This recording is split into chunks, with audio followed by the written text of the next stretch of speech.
Hello, everybody. It's so nice to be talking to you again. As you can see, today I'm replacing my father. Don't worry, he's all right. He has just some minor problem with his throat.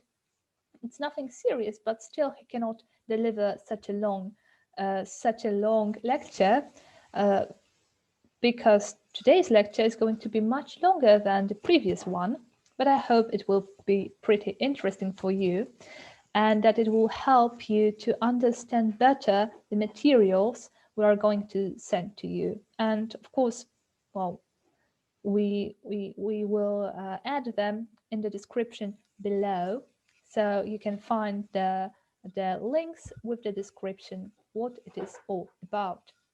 So today we're going to talk about Cleopatra, so one of the most powerful women in our history.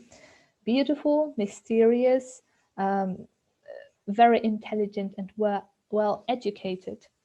And well, just let me start. As you may know, she wasn't an Egyptian in the ethnical sense of this word, because she belonged to the Greek dynasty of Ptolemies. It was started by Ptolemy the First. And Cleopatra was born in 69 BC in Alexandria in Egypt. And after her father, Ptolemy the 12th, died, she became the ruler of Egypt together with her elder brother. However, as you may imagine, it wasn't a very good solution for two ambitious young people. And after some time, the friends of Cleopatra's brother drove her out of Egypt, and only Julius Caesar, who entered the country, helped her to regain the throne. And as we all know, Cleopatra and Caesar fell in love, and they had a son together called named Caesarion. The poor boy lived to his teens, but because of his parents and because of the power they had, he was finally murdered as the child of Julius the Caesar. But well, before it all happened, many other things happened. So let's focus on them. Cleopatra, when she returned to the throne, she ruled together with her younger brother, and when Caesar was murdered in 44 BC, Cleopatra returned to Egypt. And historians believe that she killed her younger brother in order to be the only ruler of Egypt. So as you can see, her family relations were pretty complicated and, well, not very affectionate, so to speak. And after Caesar's death, there were two men struggling for power in Rome, and these people were Octavian and Mark Antony. In 42 BC, there were three most powerful men who carved up the republic among them. Sorry. And their names were, I've already mentioned two of them, so Octavian and Mark Antony, but also Lepidus. And it was an uneasy alliance after turbulent times. And Mark Antony was placed in charge of the eastern provinces, and he found himself far away from Rome, and he immersed in the Hellenistic culture he had always admired. And as you may imagine, it was the reason why he met Cleopatra. So we need to remember that he wasn't just a military man, that he wasn't just a politician interested in power. No, he was very much interested in Greek Hellenistic culture created by Alexander the Great, of course. So his grand tour took him to Tarsus in modern day southern Turkey. And from there, he dispatched a messenger to the Queen of Egypt, inviting her to meet in the city. It was just politics. It was nothing personal, because Rome really needed the Egypt's immense wealth, abundant grain supplies, so food, and a military strategic location. So no fun, just work. And Cleopatra was also very interested in getting to know Mark Antony, of course, for political reasons, because winning the friendship of one of Rome's most powerful men would bring closer links with the Republic, and it would secure her rise to the throne. And also, it could perhaps lead to expanding her kingdom. So, as you can see, she was very much interested in meeting Mark Antony. And already playing a brilliant political game, Cleopatra delayed her departure, making Antony wait and anticipate her, and ensuring that preparations were in place to make the Romans' first encounter with Egypt's queen one to remember. And it was a truly memorable moment and memorable scene. And we'll take a look at the sensational entrance of Cleopatra. So she dramatically played on Mark Antony's fascination of Greek Hellenistic culture and his love of luxury. So she approached Tarsus by sailing up the river in a magnificent boat with golden prow, purple sails, and silver oars. Oars means wiosła. And as musicians played, Cleopatra reclined under a gold-decorated canopy, dressed as Aphrodite, so the Greek goddess of love and beauty.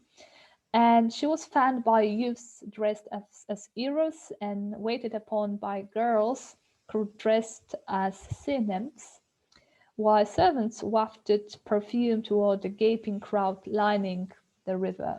So it must have been a truly amazing spectacle, a wonderful performance for everybody who witnessed it. And as you may imagine, Antony was truly overwhelmed by the spectacle. And the Greek historian Plutarch describes a scene in which the Roman was abandoned in the city square as his attendants rushed to see Cleopatra at the banks of the river, and poor Mark Antony was left on his own because everybody wanted to see Cleopatra's spectacular entrance. And he was caught off guard, and he decided to invite Cleopatra to a banquet. However, Cleopatra had already planned everything, and eventually it was her who invited him to a banquet she had already prepared. And it was truly royal feast. It was a truly royal feast, as according to Socrates of Rhodes, gold and precious gems dominated the decor of the dining hall, which was also hung with expensive carpets of purple and gold. And Cleopatra provided expensive sofas for Antony and his entourage. And to the Romans' amazement, the queen told him that they were a gift. So all those precious things, those precious sofas, were just given to Mark Antony and his entourage. So the people who who kept him company. And Antony tried to return the favor, but very soon he realized that he just couldn't compete with Cleopatra. So Pliny the Elder says that Cleopatra boasted in front of Antony that she could spend 10 million sesterces on one dinner, so a lot of money, a fortune. During dessert at the next banquet, Cleopatra called for a glass of vinegar. So vinegar, as you may remember, vinegar is ocet. So she called for a glass of vinegar, and then she removed a very valuable pearl earring, and she dropped it into the glass with vinegar. And the priceless jewel dissolved, rozpuścić się.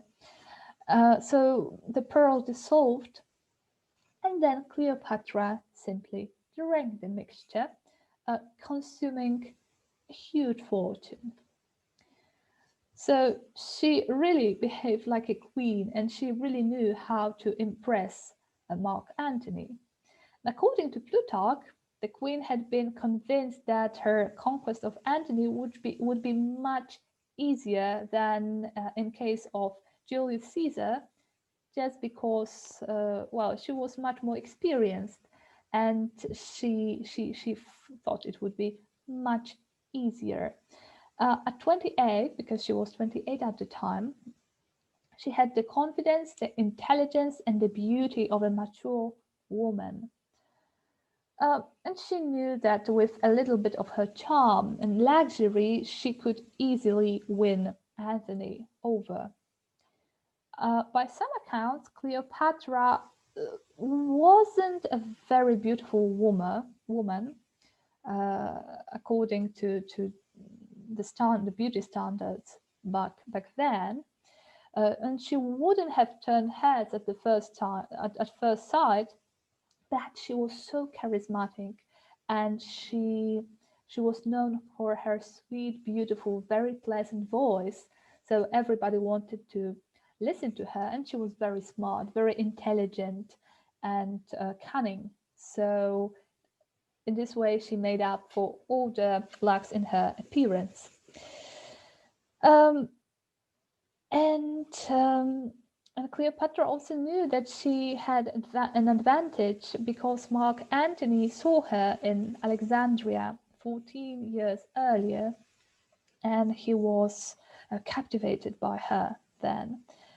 And now, this time, 14 years later, they fell in love. And as you may imagine, they spent quite a lot of time together.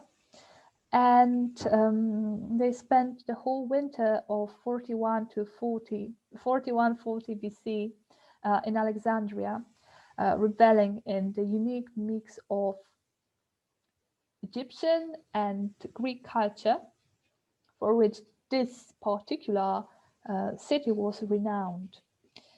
And Mark Antony and Cleopatra were inseparable companions. But they were playing dice, drinking, and hunting together.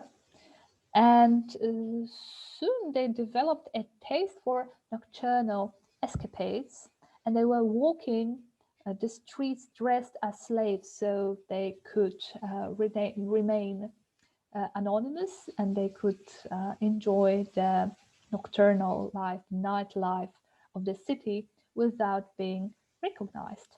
So it must have been pretty exciting for them.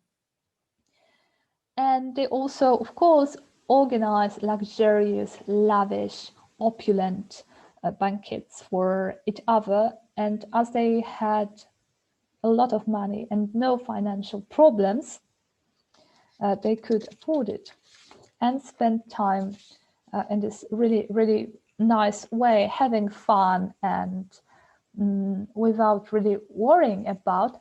But what is very important, they were able to achieve this happy balance between their taste for pleasure and their political responsibilities. But of course, it couldn't last for long. And in the spring of 40 BC, it turned out that Antony had to return to Rome as his wife was causing trouble. So Fulvia, so the wife of Mark Antony, and his brother Lucius had mounted a political challenge to Octavian, who ruled in Rome. And poor Antony had to do everything possible to persuade Octavian that he is innocent and loyal, and he had to return to Italy. And Fulvia, so the wife of Mark Antony, died that year. And Antony, what could Antony do? Being a widower and trying to remain a powerful man, and to keep his ally, so Octavian. Of course, he married Octavian's sister, Octavia. And according to some sources, she was considered to be more beautiful than Cleopatra, but she was a model of sober Roman virtue, so no fun at all, or maybe not so much fun as Cleopatra. So she was very different from her, and from Cleopatra, who really loved pleasures, and she could appreciate the opportunities the life gave her. So Antony finally returned east in 37 BC, and immediately he resumed his passionate affair with Cleopatra. And he still saw in Cleopatra not only a great lover, but also a very efficient ruler whose political ambitions were attuned with his own. So they were a perfect match because they had similar attitude, they had similar ambitions, and simply they understood each other really, really well. Meanwhile, in Rome, Octavian viewed these activities with growing disapproval. And the tension grew between the former allies, so Octavian and Mark Antony, and then it erupted into a war. And what's interesting is the fact that Octavian presented this war as a struggle against a decadent Egyptian queen in whose clutches Antony had fallen. So Antony was presented as a poor victim of evil woman, of this evil queen of Egypt. Pretty interesting, considering the fact that he wasn't really unhappy in her arms. So, but it's just politics and rhetoric of politics.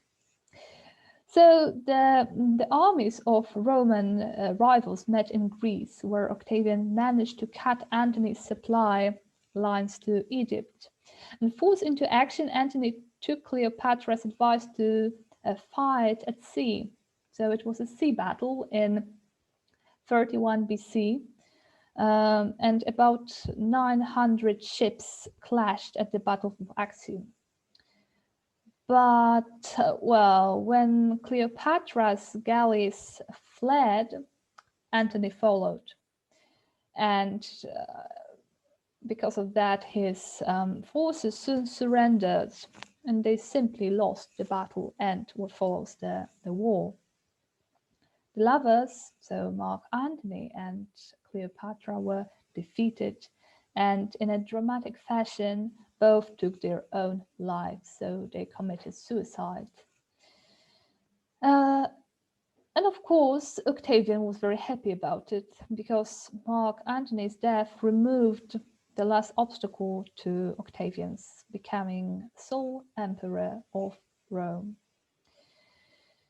And in this way, Mark Antony and Cleopatra's dream of creating a great empire in the East was destroyed by Octavian's victory at the Battle of Actium in 31 BC.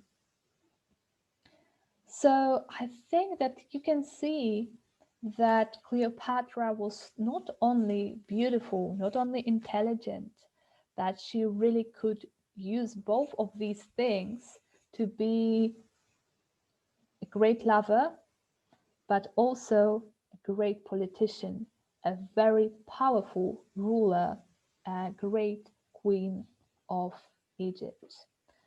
And though her end was so sad, we still remember about her, and we still appreciate how amazing she was, what she achieved, and well, all the glamour and her ideas how to make an impression on man. I think it's still really fascinating, and that she must have been a really intriguing person that we can still admire. So thank you very much for your attention. I hope it was interesting, and that you will take a look at the links below, because you can find some fascinating materials. And well, stay safe, stay healthy, take care, and see you soon. Bye.